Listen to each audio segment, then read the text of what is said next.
Abençoe as crianças, certamente abençoará e também o Senhor tem uma mensagem para os nossos corações para essa noite. Já no domingo passado, no momento da mensagem, fazíamos referência ao Natal e hoje não vai ser diferente. Mais uma vez, um texto que fala sobre esta grande boa notícia que nós recebemos. Eu gostaria de convidá-lo a abrir a sua Bíblia e acompanhar aqui também a projeção do Evangelho de Lucas, capítulo 2. O texto será o texto do verso de número 8 até o verso de número 20. Lucas, no capítulo de número 2, os primeiros 7 versículos falam sobre o nascimento de Jesus e sobre os anjos e os pastores, a partir do verso 8 até o verso de número 20. Mesmo assentados, mas com toda atenção e reverência, acompanhe a leitura do texto que nos diz: havia naquela mesma região pastores que viviam nos campos e guardavam o seu rebanho durante as vigílias da noite. E um anjo do Senhor desceu aonde eles estavam, e a glória do Senhor brilhou ao redor deles. Ficaram tomados de grande temor. O anjo, porém, lhes disse: não temais, eis aqui vos trago boa nova de grande alegria, que o será para todo o povo. É que hoje vos nasceu na cidade de Davi o Salvador, que é Cristo, o Senhor. E isto vos servirá de sinal: encontrareis uma criança envolta em faixas e deitada em manjedoura. E subitamente apareceu com um anjo uma multidão da milícia celestial, louvando a Deus e dizendo: glória a Deus nas maiores alturas, e paz na terra entre os homens, a quem Ele quer bem. E ausentando-se deles os anjos para o céu, diziam os pastores uns aos outros: vamos até Belém e vejamos os acontecimentos que o Senhor nos deu a conhecer. Foram apressadamente e acharam Maria e José e a criança deitada na manjedoura. E vendo-o, divulgaram que lhes tinha sido dito a respeito deste menino. Todos os que ouviram se admiraram das coisas referidas pelos pastores. Maria, porém, guardava todas estas palavras, meditando-as no coração. Voltaram então os pastores, glorificando e louvando a Deus por tudo que tinham ouvido e visto, como lhes fora anunciado. Você já ficou ansioso por receber uma ligação, por receber um presente? Hoje a gente fica ansioso quando a gente faz uma compra no Mercado Livre, não é verdade? Faz uma compra no Mercado Livre, todo carro que passa no Mercado Livre, você fica olhando.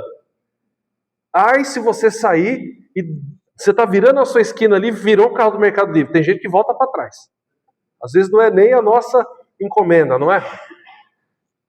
Mas também tem uma outra situação. Você já ficou esperando uma má notícia chegar? Você está com medo, talvez uma situação no trabalho ou uma situação familiar, em caso grave de saúde, e de repente o telefone toca.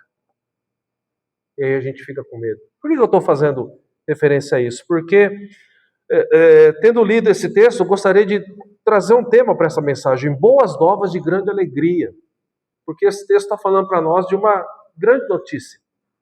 A grande notícia que foi dada, foi recebida, né?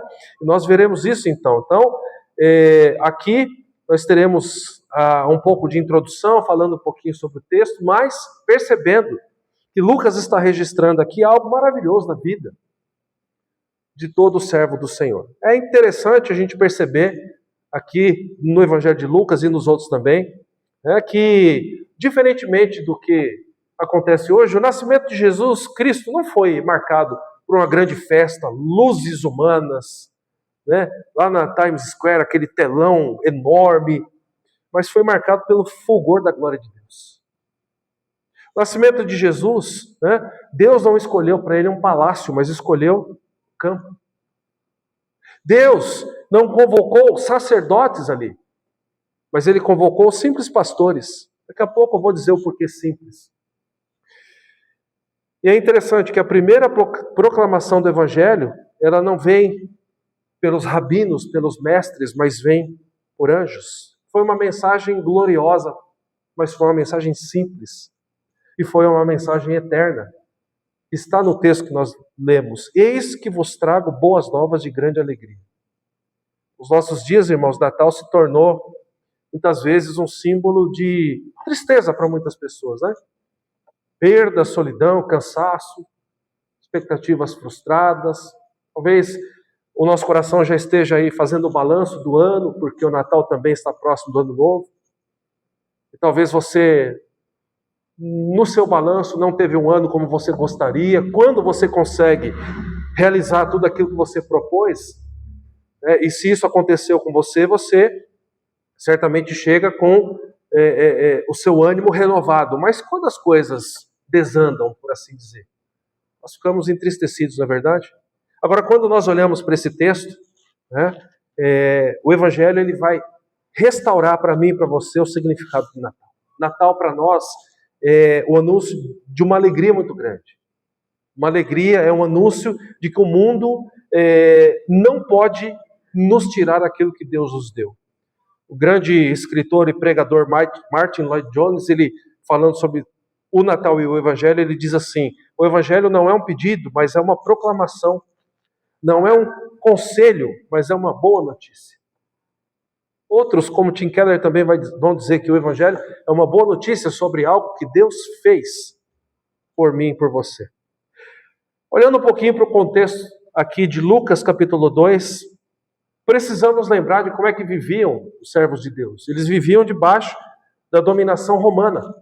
O Império Romano, que muitas vezes ele vai ser até lá no livro do Apocalipse, né, retratado como uma besta que emergia do mar, porque o império era aquele que zombava de Cristo, zombava dos seus seguidores, dos seguidores do Senhor, aquele que matava os cristãos. Né? Também quando nós lemos acerca de como o povo vivia, nós percebemos ali uma classe de profissionais da fé, por assim dizer, né? Classes religiosas como os fariseus, saduceus, os essênios, né? Pessoas que tinham muito conhecimento, mas espiritualmente estavam frios. Você percebe um povo pobre e você percebe também algo muito interessante. Os evangelhos, eles abrem o Novo Testamento. Então, nós também devemos lembrar que existia aqui uma ausência de revelação profética de pelo menos uns 400 anos. Entre a última profecia do Antigo Testamento e a vinda do Senhor Jesus.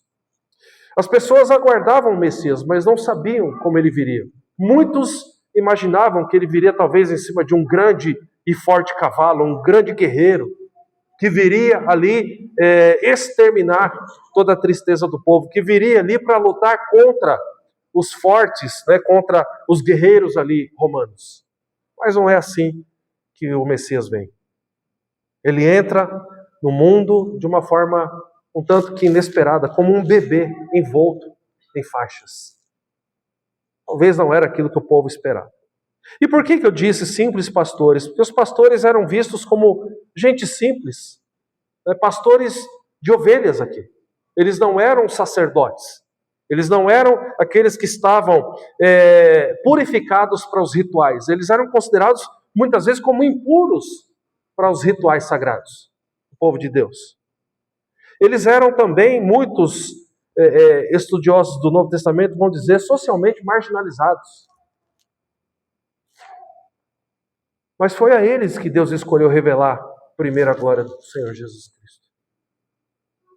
O Senhor não precisa de gente poderosa. Né?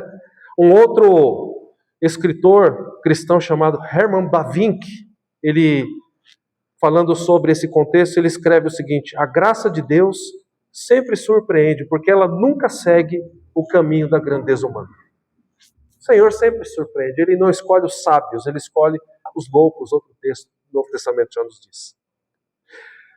Tendo dito isso, meus irmãos, eu creio que pelo menos 3 lições nós temos para colocar em prática nas nossas vidas, para entender e para sairmos aqui edificados pela presença salvífica, pela graça e misericórdia do Senhor. A primeira lição que eu gostaria de destacar se baseia dos versos 8 até o 14, e ela diz: Deus revela a sua graça aos humildes.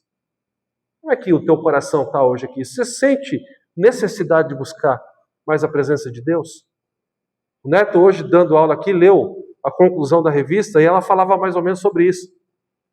Tem gente que já leu a Bíblia inteira, uma ou algumas vezes, e pensa que já chegou no topo, né, do conhecimento da palavra e já não precisa de mais. Mas a lição nos chamava ali a rever esses conceitos, né?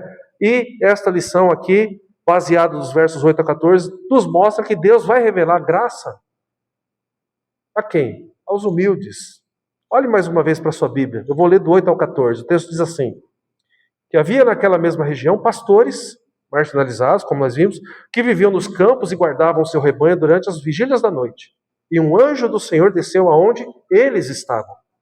E a glória do Senhor brilhou ao redor deles. Ficaram eles tomados de grande temor. O anjo, porém, lhes disse: não temais, eis aqui vos trago boa nova de grande alegria, que o será para todo o povo. É que hoje vos nasceu na cidade de Davi o Salvador, que é Cristo, o Senhor. E isto vos servirá de sinal: encontrareis uma criança envolta em faixas e deitada em manjedoura. E subitamente apareceu com um anjo uma multidão da milícia celestial, louvando a Deus e dizendo: glória a Deus nas maiores alturas, e paz na terra entre os homens, a quem Ele quer bem. O que é que o texto está nos mostrando? Os pastores estavam ali no campo, em torno da noite, provavelmente cansados, homens comuns, ignorados pela sociedade, mas a eles Deus revela, né, a sua glória. E a glória do Senhor, o texto nos mostra que os envolve completamente. Não foi uma pequena luz, foi uma manifestação visível da majestade de Deus. Existem algumas passagens que quando a gente lê na Bíblia, você até pensa, né? Ah, como eu gostaria de estar ali naquele momento. Não é verdade? Quando Jesus abre os olhos ao cego, né? Já imaginou você estar ali presencialmente, quando Jesus ali, sabendo que Lázaro havia morrido, ele chega perto e fala assim: tire a pedra, Lázaro, vem para fora. Pessoal, você vê aquela cena ali? E aqui o texto diz sobre uma milícia celestial louvando a Deus, porque apareceu, verso 3 diz: subitamente com um anjo, uma multidão da milícia celestial louvando a Deus e dizendo: glória a Deus nas maiores alturas e paz na terra entre os homens a quem Ele quer bem. Olha que visão que aqueles pastores tiveram. E quando nós olhamos para aquilo que foi dito a eles, olha só que interessante.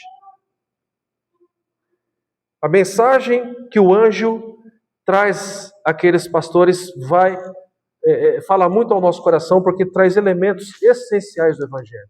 Porque aqui, no verso de número 10, acompanhe, o anjo disse o quê? Não tenham medo, eis aqui vos trago boa nova de grande alegria. E boa nova aqui é traduzida para o português do grego evangelion ou evangelizo, que significa o quê? Evangelho, que significa trazer boas notícias, anunciar coisas boas e anunciar coisas novas. Olha só, o anjo aparece e diz: não temam, porque eis aqui eu anuncio para vocês boas novas. Uma outra tradução para essa palavra boa nova, ela nos dá a entender o seguinte, que no Novo Testamento, essa palavra era especialmente usada a respeito de boas novas relacionadas à vinda do reino de Deus. Então o que o anjo estava dizendo? Eu trago para vocês uma boa nova. O reino de Deus é chegado. E também da salvação que pode ser obtida nele através de Cristo e do conteúdo dessa salvação. Não tenham medo, porque eu trago uma boa notícia. E quando ele faz este uso desta palavra, ele está dizendo: o reino de Deus é chegado entre vocês. Essa palavra também pode ser usada, aqui de acordo com um dicionário bíblico, no sentido de proclamar boas notícias, instruir pessoas a respeito de coisas que pertencem à salvação cristã. Os pastores, imagine a cena, eles estão ali no turno da noite, cuidando ali dos animais, e de repente, né, o texto nos mostra que este anjo desce aonde eles estavam, a glória do Senhor brilha ao redor deles, eles ficam tomados de grande temor, e o anjo diz a eles: não temam, porque eis aqui, diante de vocês, vocês vão ver a chegada do reino de Deus. E o anúncio, então, do nascimento do Senhor. Irmãos, esta notícia não é filosofia. A notícia que o anjo traz ali não é moralismo, não é reforma social. É o anúncio da salvação, é o anúncio da graça. É o anúncio do Evangelho. Mais uma vez, usando Lloyd Jones, ele vai dizer: cristianismo é essencialmente uma notícia, algo aconteceu na história que muda tudo. Imagine mais uma vez, lembre do contexto. Se nós estivéssemos vivendo ali, conheceríamos certamente as profecias daquilo que hoje entendemos como Antigo Testamento, mas vamos lembrar, não existiu o Novo, porque o Novo estava acontecendo, a história estava acontecendo ali. A Bíblia hebraica, o Antigo Testamento, as profecias, um silêncio de aproximadamente 400 anos, e de repente, aqueles pastores estavam ali, e eles se deparam ali com a presença de Deus, com a revelação desta graça, ficam tomados de grande alegria, e o anjo, ele diz: a salvação do Senhor é chegada. E o texto ainda, no verso 10, ele vai dizer: eu trago boa nova, de grande alegria. E aqui é uma alegria não superficial, mas é uma alegria eterna. Uma alegria que nasce da graça e não das circunstâncias. Eu trago esta notícia: o reino de Deus é chegado. Esta notícia de grande alegria para todo o povo. Muitos aqui vão dizer que é verdade, o Evangelho ele não é para todo ser humano. Não existe aquela salvação para todos, porque se todos fossem salvos, o inferno não existiria. A salvação é para quem aprove a Deus salvar. Lembra da pergunta do início? Por que Deus nos salvou? Não sei, eu só sei que se nós somos salvos, devemos agradecer por isso, é um grande privilégio. Mas aqui, quando o anjo diz que a salvação é para todo o povo, no sentido de não ser exclusivista, não era para ricos apenas, era para pobres e ricos. Não é apenas para o judeu, mas para o judeu e para o gentil, para a gente culta, para a gente simples, para a gente quebrada e para a gente cansada. É a mensagem de salvação. Cristo é uma alegria para todos. Olha só que boa notícia que o anjo traz. O texto ainda vai falar sobre este coral angelical. Olha aí na sua Bíblia, versos 13 e 14.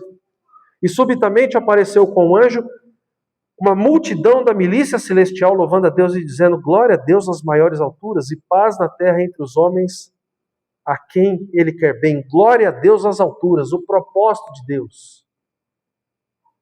Jesus vem para resgatar a glória do Pai.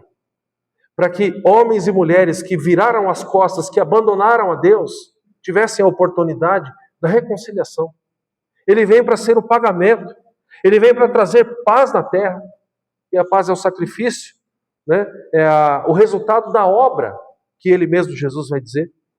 E o texto ainda diz de boa vontade para com os homens, ou seja, é Deus quem tem a iniciativa divina da graça. Toda essa visão que eles estavam vendo era para que entendêssemos isso. A salvação é chegada. O Filho de Deus vai nascer, a graça de Deus ali. O anjo vem para mostrar isso, mostrar essa grande notícia. Ele vem para dizer essa grande notícia, Evangelho. Ele vem para mostrar algo que Deus fez pelo seu povo, do qual, pela graça, nós fazemos parte. John Piper, falando sobre isso, ele resume assim: Deus é mais glorificado quando nós estamos mais satisfeitos nele. E essa satisfação começa com a vinda de Cristo. Deus é mais glorificado quando nós estamos mais satisfeitos nele. E essa satisfação começa com a vinda de Cristo. Então, em primeiro lugar, nós entendemos, o texto nos mostra esta vinda. Deus revela a sua graça aos humildes. Mas o texto vai continuar, meus irmãos. E nós percebemos uma segunda lição. A salvação tem nome e é uma pessoa. Observem o verso de número 11. O verso de número 11 diz assim: é que hoje vos nasceu na cidade de Davi o Salvador, que é Cristo, o Senhor. O anjo não vai apresentar um sistema, o anjo não vai apresentar uma ideia, O anjo não vai dizer que a salvação é um mérito que pode ser conquistado pela nossa forma de agir, pelo nosso comportamento. Ele vai dizer que a salvação tem nome e pessoa. É que hoje vos nasceu na cidade de Davi o Salvador, que é Cristo. A salvação é Cristo Jesus, o Senhor. E quando nós olhamos para Ele, 3 títulos vão nos explicar melhor o que é o Natal. Em primeiro lugar, Salvador. Por quê? Ele não vem apenas para ser um professor, mas ele vem para ser o nosso Salvador, o nosso Redentor. Calvino, falando sobre isso, diz assim: Cristo não é apenas um guia moral, mas o resgatador que liberta o homem da sua ruína. Por isso que é boa notícia. Então você percebe que o Senhor, Ele anuncia esta boa notícia a pessoas humildes. E Ele diz que esta salvação não é uma ideia, não é um comportamento, não é uma lista do que fazer ou não fazer, mas é uma pessoa. E que hoje vos nasceu na cidade de Davi o Salvador, que é Cristo, o Senhor. Mas quando olhamos ainda para estes títulos que explicam o Natal, Salvador, o próprio título de Cristo, ou seja, um ungido prometido. Quando ele diz aqui, no verso 11, é que hoje vos nasceu na cidade de Davi o Salvador, que é Cristo. Cristo é um título, é um ungido prometido, é o profeta que se revela. Cristo é o sacerdote, é o que intercede e se oferece, e é o rei que governa com justiça. Então, na visão que aqueles pastores recebem, eles entendem, eles começam a entender que a salvação, que o Messias prometido estava ali nascendo. E também o título propriamente dito de Senhor, porque o texto vai dizer, é que vos nasceu hoje na cidade de Davi o Salvador, que é Cristo, o Senhor. Então o verso 11 está dando para nós esses 3 títulos, que nos fazem, assim como fizeram certamente, os pastores ali que viram aquela cena, aquela visão, aquele fato acontecendo diante deles, porque quando a gente fala visão, dá a impressão que é um sonho, né? Mas eles entendem que de fato Cristo, aquela pessoa, aquele bebezinho nascido, era o Senhor. E Senhor aqui como a deidade absoluta, como a autoridade final. Como um bebê na manjedoura, que é o mesmo Senhor que reina sobre todas as coisas. Olha a forma de Deus fazer. Talvez, se estivéssemos ali, ficássemos até um pouco tristes. Poxa, mas eu esperava um cavaleiro, um homem numa armadura forte, alguém que, pela própria aparência, iria colocar medo nos inimigos, e nasce um bebezinho. Sproul, R.C. Sproul, o grande escritor bíblico, enfatizando, ele diz: o milagre do Natal é que o Senhor da glória se humilhou para entrar na nossa humanidade. Ele entra de uma maneira humilde na história da vida de cada um de nós aqui. Perceba como o Senhor é maravilhoso. Ele, então, em primeiro lugar, apresenta a mensagem da salvação, revela a graça aos humildes. Em segundo lugar, ele nos mostra, o texto nos mostra que a salvação, que a realização da promessa que o povo tanto esperava, tem nome, é uma pessoa, é Jesus Cristo. E em terceiro lugar, a terceira lição que o texto nos apresenta, a encarnação revela esse modo surpreendente de Deus. Verso 12, olha aí na sua Bíblia. E isto vos servirá de sinal. Encontrareis uma criança envolta em faixas e deitada em manjedoura. Olha que coisa maravilhosa. É um sinal muito inesperado. Um bebê envolto em faixas e deitado numa manjedoura. Mais uma vez, vale a gente dizer, irmãos, Deus poderia ter escolhido grandeza, não poderia? Uma cena memorável, como nós dizemos, épica. Muito se fala hoje sobre ter uma vida épica, uma vida que vai mostrar para todo mundo a nossa grandeza. A gente corre tanto atrás de grandeza. Jesus nasceu como um bebê envolto em faixas e deitado numa manjedoura. Até nós nascemos melhor que ele. Não é verdade? Eu acho que o nosso enxoval era melhor que o enxoval de Jesus. Por mais simples que tenha sido o nosso. Eu me lembro de quando eu nasci, brincadeira, não lembro não, mas pelas fotos eu vejo, né, que nós tínhamos todo aquele cuidado, porque nessa hora, né, a mãe é mãe, o pai vira só um simples mortal, a avó é mãe, a outra avó é mãe, todo mundo cuidando, mas Jesus nasceu como um bebê envolto em faixas, deitado na manjedoura. O grande pastor Tim Keller, ele comentando isso, ele fala assim: a salvação veio ao mundo não no poder, mas na vulnerabilidade. É assim que Deus age. Ele não precisa impressionar ninguém, Ele é Deus. E isso nos lembra o que, irmãos? Deus usa o improvável. Deus trabalha no silêncio e se manifesta na humildade. Mais uma vez, fazendo referência à nossa escola bíblica. Se você não participa, participe, porque você cresce muito. Mas falávamos sobre isso. A nossa vida hoje, né, é um barulho só. A nossa vida é ficar passando o dedo nas notícias para a gente encontrar coisas interessantes o tempo todo. E eu até mencionei isso, nos traz muitas vezes uma frustração, porque chega uma hora que você já viu tudo. Não tem mais nada novo, você fica cansado. Mas como é que Deus age? Ele usa o improvável. Deus trabalha no silêncio, se manifesta na humildade. E aqui o contraste é chocante, porque o que é que o texto nos apresenta?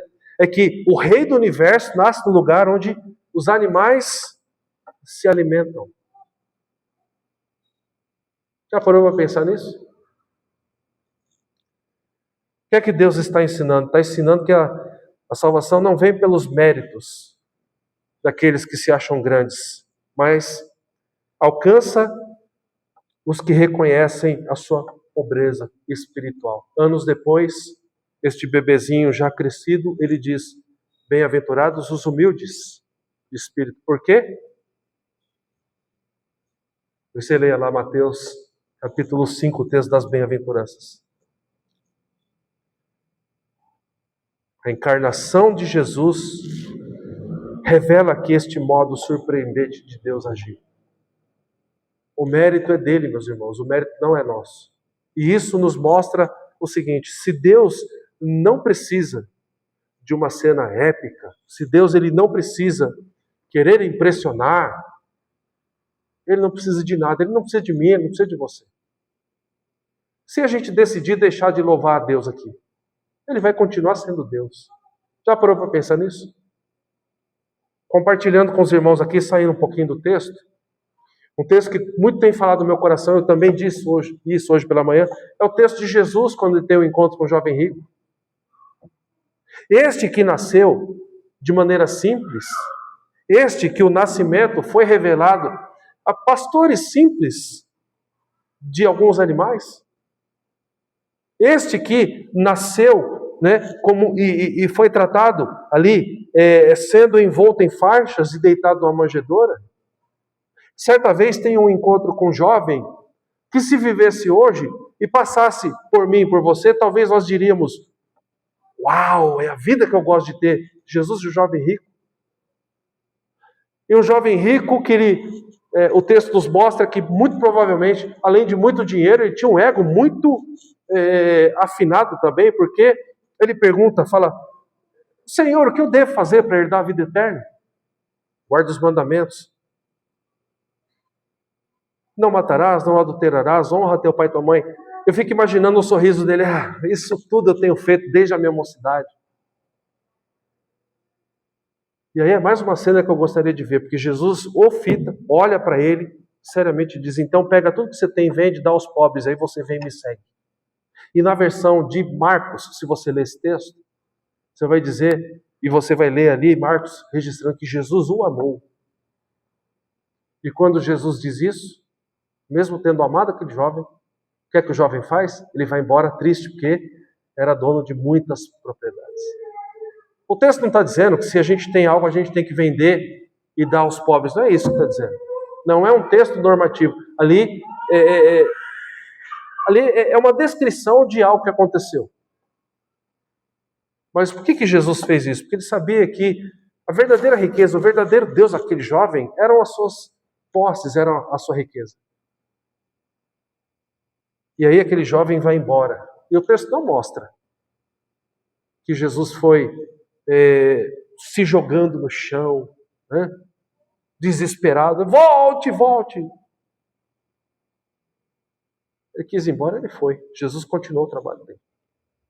Por que eu estou dizendo isso? Porque quando nós lembramos disso, nós vamos dar graças a Deus pelo fato de que se nós estamos hoje em um domingo aqui, ouvindo a palavra, é porque Ele tem sido gracioso comigo e com você e tocado no nosso coração para que aqui a gente esteja. Já parou para pensar nisso? Não porque eu sou bom, não porque você é bom. Não porque nós vivemos com ausência de pecado. Nós somos pecadores. Todos nós somos. Mas porque aquele que começou boa obra em cada um de nós há de completá-la. Porque ele diz, aqueles que o Pai me deu, daqueles nenhum será esquecido. Não será lançado. Isso é graça, irmãos. Agora, existe uma última lição, já caminhando para o final, que nos mostra a resposta que os pastores tiveram. E eles também podem ser modelos de fé para nós.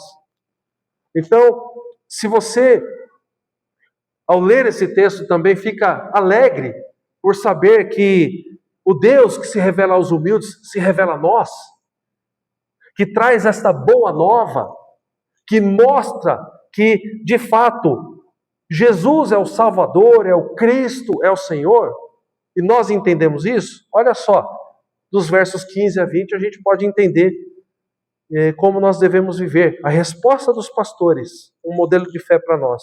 Verso 15 diz assim: E ausentando-se deles os anjos para o céu, diziam os pastores uns aos outros: Vamos até Belém e vejamos os acontecimentos que o Senhor nos deu a conhecer.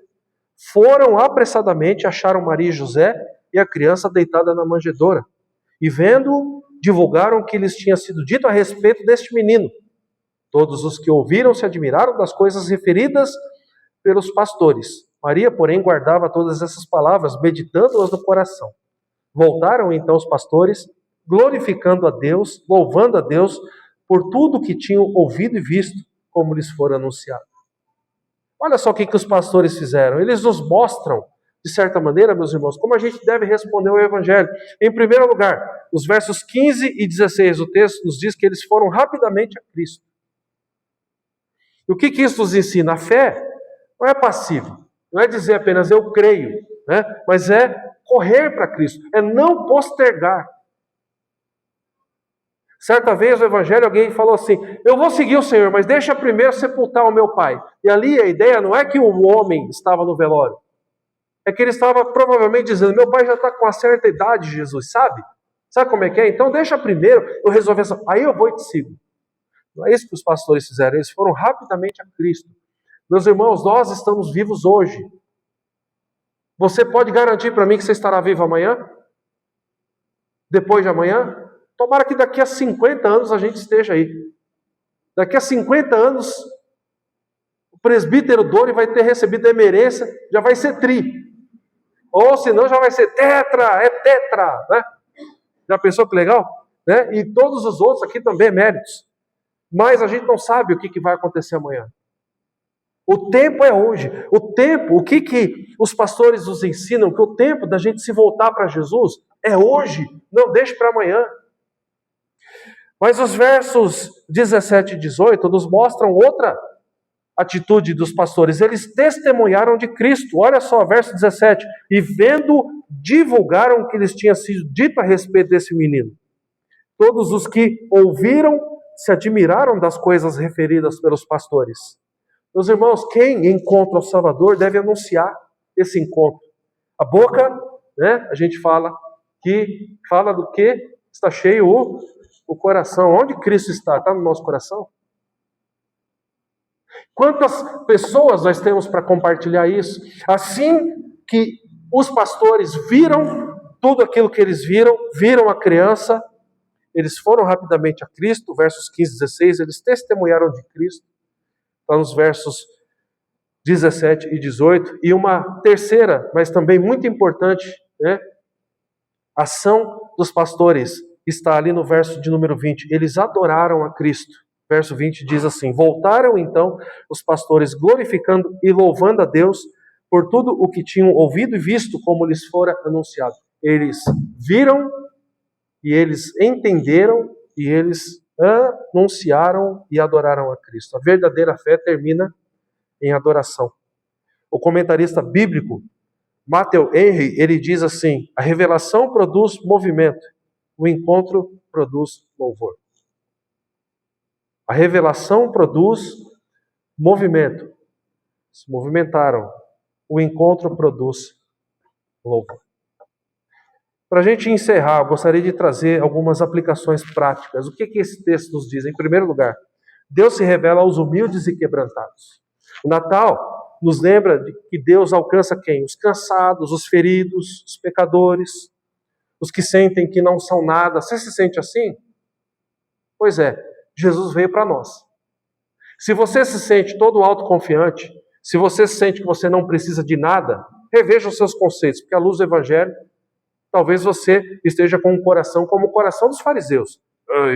Olha para mim. Jesus, né, tem uma passagem lá no Evangelho que um deles, né, orando no meio das pessoas, muito obrigado que eu não sou como este aí, pecador. Enquanto o publicano batia a mão no peito e falou: tem misericórdia de mim, Senhor, eu sou pecador. Mas se você se sente cansado, se você se sente desanimado, se você sente assim, eu acho que Deus está desistindo de mim porque eu sou pecador, deixa eu dizer para você, Jesus veio para você. Mas também, o que a gente precisa entender? Que a alegria do Natal é Cristo, não as circunstâncias. A alegria do Natal, esse tempo que nós estamos vivendo, irmãos, a alegria que Deus tem para nós é lembrarmos de que não precisamos, não dependemos das circunstâncias, dependemos da boa nova que foi trazida, que foi apresentada para aqueles pastores. É que hoje vos nasceu na cidade de Davi, Salvador, que é Cristo o Senhor. Essa é a nossa alegria. Ele veio para nós, ele veio para mim, para você. Quando eu estava orando hoje aqui, eu louvava a Deus, né, no início do culto. Por quê? Porque o nome do Senhor está sendo louvado. A gente sempre olha o copo meio vazio, não é verdade? Às vezes a gente tem que olhar ele meio cheio, mudar a perspectiva da gente.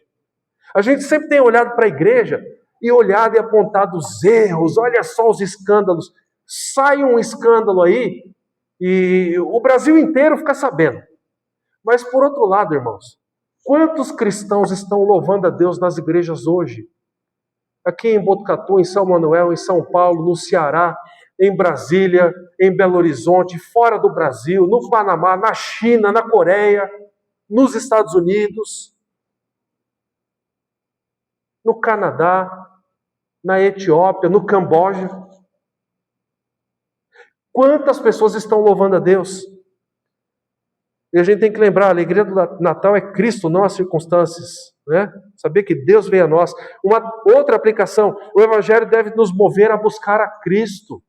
Esta boa notícia chegou até mim, chegou até você, resultou em movimento nos pastores, e o Senhor deseja que resulte em movimento em mim e você também, que a gente possa falar dele, que a gente possa buscar ele.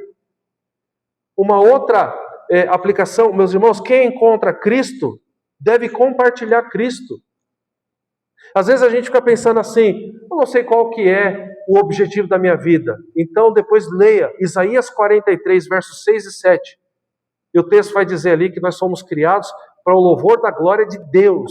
Se você tem andado meio cambaleando e não sabe para que lado você vai, que caminho você segue, você foi criado para a glória de Deus. Nós somos criados para a glória de Deus. E em último lugar, a adoração é a resposta adequada ao Natal. Você quer ter um Natal que agrade a Deus? Adore a Jesus Cristo. Você quer ter um Natal que, de fato, tenha significado? Olhe para Jesus Cristo, olhe para tudo aquilo que Ele fez na sua vida e agradeça, porque aprove a Deus revelar a sua graça a você. Por isso que nós estamos aqui. Que Deus nos ajude, que Deus nos abençoe, que você possa ler na sua casa depois esse capítulo 2 de Lucas. Leia os evangelhos. Pegue daqui para o final do ano e leia os evangelhos. Se você não está com a sua leitura bíblica diária em dia, Nós estamos ainda no dia 14. Daqui até o final do ano, dá para você ler os evangelhos e meditar, e olhar para esse texto e perceber e se colocar ali no lugar dos pastores. E perceber ali que a boa notícia que foi apresentada a eles é a mesma boa notícia que foi, no momento determinado por Deus, apresentada para mim e apresentada para você. Por isso é que nós hoje estamos aqui. Que possamos louvar, que possamos adorar aquele que veio, né, vencer o nosso último inimigo, a morte. Jesus Cristo, o Senhor, o Salvador. E eu vou, apenas para encerrar, ler mais uma vez o verso de número 11. É que hoje vos nasceu na cidade de Davi o Salvador, que é Cristo o Senhor. Que esse seja de fato o significado do Natal para mim e para você. Que Deus os abençoe. Feche os olhos, vamos orar. Depois da oração, convido já os irmãos presbíteros a virem à frente. Hoje temos ainda a bênção de participarmos da mesa do Senhor. Assim que fizermos esta oração, os irmãos, por favor, venham à frente. Obrigado, ó Deus, pela tua presença. Obrigado pelo anúncio do Evangelho, que foi, ó Deus, entregue àqueles humildes pastores e pela graça do Senhor chegou até a vida de cada um de nós hoje aqui. Obrigado que se estamos aqui, ó Pai, estamos porque aprove o Senhor abrir a nossa mente e coração, nos fazer entender, ó Deus, que Cristo de fato é o significado do Natal, que Ele é o Messias, ó Deus, que Ele é aquele que Israel aguardava, que Ele é aquele que veio para salvar não apenas o judeu, mas o gentio, povos, ó Deus, de todas as nações. E aprove ao Senhor pela Tua graça e pela Tua misericórdia, porque o Senhor é um Deus, ó Pai, que age e não precisa dar explicações a ninguém. Não conseguimos dizer o porquê a Tua graça nos alcançou, mas cremos, ó Pai, que nós somos muito felizes e abençoados, porque aprove ao Senhor nos salvar. Aprove ao Senhor, ó Deus, apresentar o sacrifício, a vida do Senhor Jesus, e abrir a nossa mente e coração para entendermos hoje que estamos aqui pelos méritos daquele que por nós morreu na cruz do Calvário, e como havia dito, ao terceiro dia ressuscitou, e está assentado à direita do Senhor, ó Pai, e ainda intercede por nós. Nós te louvamos e te agradecemos, ó Pai, por tão grande bênção. Este é o maior presente, é o melhor presente que um ser humano pode receber, é a graça e a misericórdia de Cristo Jesus. E nós te louvamos porque somos este povo, povo que se chama pelo teu nome. E te louvamos também, Pai, porque vamos participar da mesa do Senhor, ó Deus, da mesa de Cristo Jesus, e é um privilégio enorme para todos nós. Louvado e engrandecido seja o teu nome. Oramos em nome do Senhor Jesus. Amém.